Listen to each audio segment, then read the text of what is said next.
Alors effectivement, le pilotage dans un contexte social et syndical compliqué a été difficile. Il y avait effectivement, on était dans un contexte de réorganisation, de changement permanent, de fusion aussi, puisqu'on a fusionné 2 anciennes DRAC en une seule, ce qui a été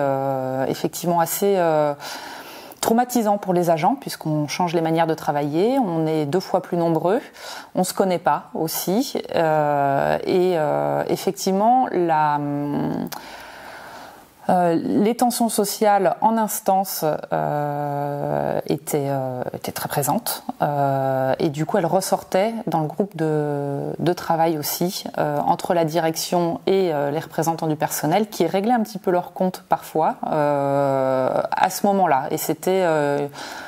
une manière aussi de s'exprimer ici et de rejouer peut-être un peu les CHSCT, mais on n'était pas forcément là pour ça. Alors, en contexte de dialogue social tendu, je pense que l'intervention de personnes extérieures à la DRAC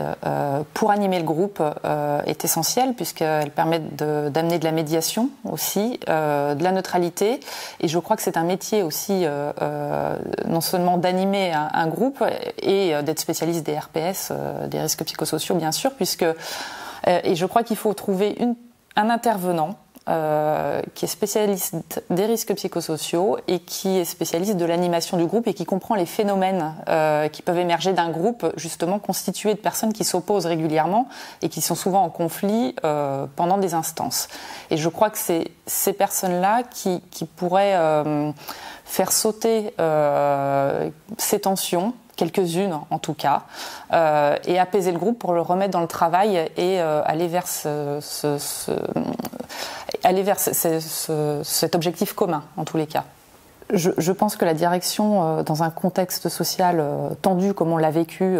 au moment du diagnostic, a un rôle important pour rassurer ses agents et rassurer le groupe de travail, puisque lors de la constitution du groupe, du démarrage du travail, il y avait déjà beaucoup de risques psychosociaux et de personnes en mal-être au travail dans la DRAC, et les agents constituant le groupe et les représentants du personnel estimaient que la direction ne réglait pas ces cas de mal-être au travail. Et effectivement, le manque de confiance est apparu à ce moment-là, et le groupe s'est un petit peu disloqué et un peu dissocié aussi de la direction, et ne croyait plus en la démarche de fond qu'on était en train de réaliser.